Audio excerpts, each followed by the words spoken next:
Hey guys, কি খবৰ আপোনালোকৰ? আশা কৰোঁ সকলোৱে ভালে আছে। মোৰ ইউটিউব চেনেললৈ সকলোকে স্বাগতম জনালোঁ।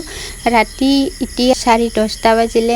ভণ্টি আহিলে, ভণ্টিৰ হাজবেণ্ড, ল'ৰা ছোৱালী আহিলে আৰু মামাও আহিলে। আমি এতিয়া যাবলৈ ওলাইছোঁ ভীমাশংকৰ মন্দিৰলৈ। গুৱাহাটী পামহি ডাকিনী পাহাৰলৈ ভীমাশংকৰ মন্দিৰ আছে।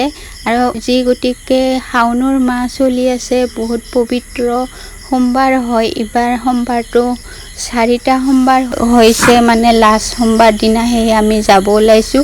আৰু চাওকচোন গাইজ, ইমান দূৰ দূৰণিৰ পৰা মানুহ আহিছে। আমি গাড়ী পাৰ্কিং কৰি থৈ দিলোঁ ইফালে, ভাইটিয়ে ইফালে গাড়ী পাৰ্কিং কৰি থৈ দিলে। সমিতিয়ে নিৰ্ধাৰণ কৰি দিয়া নিৰ্দিষ্ট স্থানত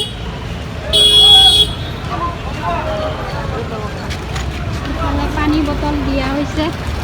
হাই তুমি থেংক ইউ দে। সো গাইজ, মেইন গেটটোৰ ভিতৰত আমি সোমাই গ'লোঁ। আৰু চাওক গাইজ, ইমান চাওকচোন, আমি ভাবিছিলোঁ ৰাতি মানুহে নহয়, সেইকাৰণে ৰাতি আহিছিলোঁ। কিন্তু চাওক, ৰাতিও ইমান যে মানুহ ভিৰ আৰু ইমান দূৰ দূৰণিৰ পৰা মানুহ আহিছে। আমি ল'ব ওলালোঁ প্ৰসাদৰ বস্তু। এখন দোকানত সোমাই গ'লোঁ।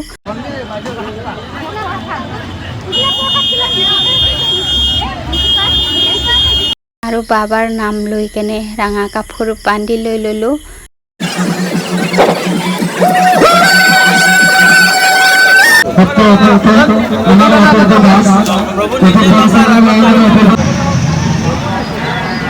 পূজাৰ সামগ্ৰী কিনি লৈ কেনে আকৌ আমি যাবলৈ ওলালোঁ মন্দিৰলৈ। আৰু হঠাতে এনেকুৱা বৰষুণ আহিলে গাইজ, বৰষুণ তিতি তিতি হ'লেও মন্দিৰৰ যাত্ৰা কৰিয়ে আছোঁ আমি।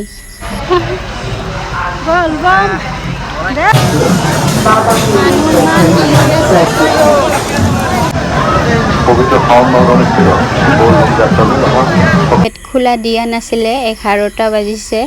সেয়েহে অকণমান আমি 1 ঘণ্টামান ৰখিলোঁ। 1 ঘণ্টা হোৱাৰ পাছত 12:30 বজাত মন্দিৰৰ গেট খোলা দি দিলে।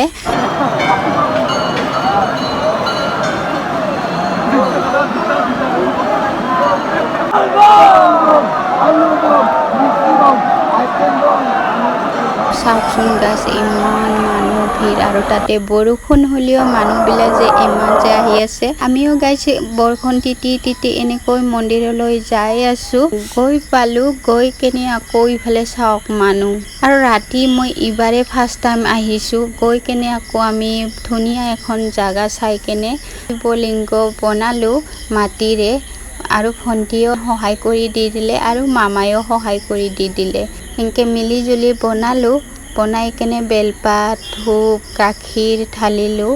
তাতে চাকি জ্বলালোঁ। 11 ঘৰ এনেকৈ শিৱলিংগ বনাই কেনে গোটেইবিলাকে পূজা কৰিলোঁ।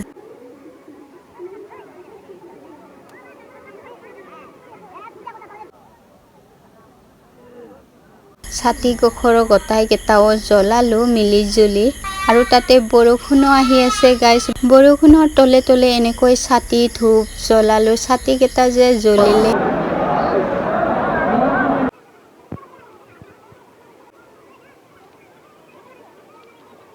ছাতি বন্তি জ্বলাই এতিয়া মানুহ ইমান যে লাইন হৈছে। কোনোমতে মেইন মন্দিৰটো বাবাৰ দৰ্শন লৈ ল'লোঁ, গা পা ধুই কেনে আকৌ। আৰু গা নধুলেও হয়, বৰষুণে গাও ধুৱাই দিছে।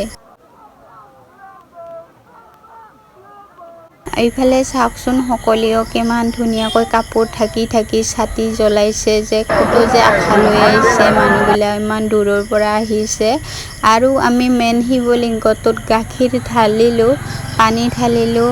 আৰু গাইজ, মন্দিৰটোত আহি মোৰ খুবেই ভাল লাগিছে। কিবা মনটোক ইমান যে পবিত্ৰ লাগিছে নহয়।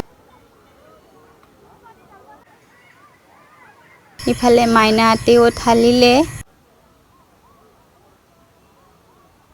পূজা কৰি কেনে আকৌ মহাদেৱ বাবাৰ দৰ্শন লৈ আকৌ আমি ফুট লৈ ল'লোঁ।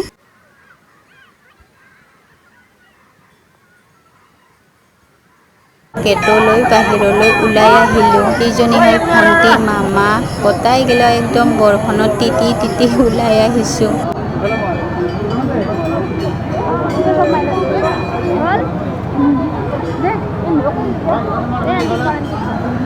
সেই বিষয়ে আৰু পাল্টি খাৱা গেট আছে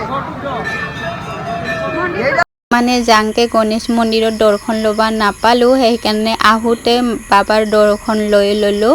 দৰ্শন লৈ আহি কেনে আকৌ এটা মন্দিৰ আছিলে, সেই মন্দিৰতো সোমালোঁ, দৰ্শন লৈ ল'লোঁ।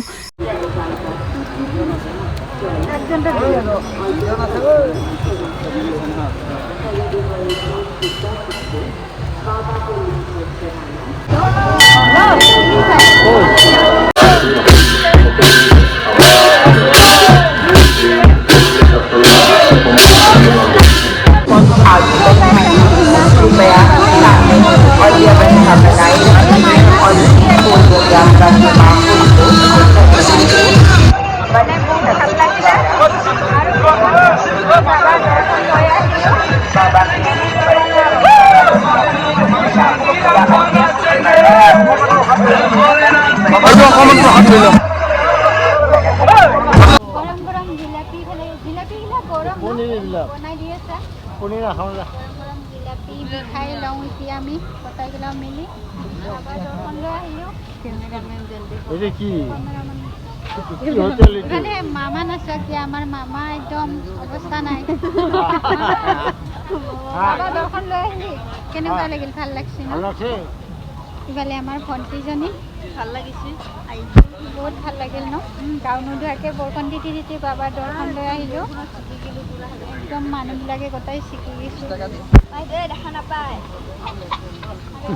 ভাইটি বাইদেউ বুলি কেনে কয়, সন্মান কৰে ভাইটি বুলি মানুহ।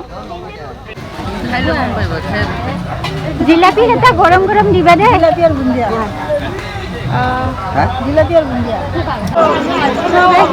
খিচাৰি দি থকা হৈছে, মানে মন্দিৰৰ পৰা দৰ্শন কৰি অহা মানুহবিলাকক।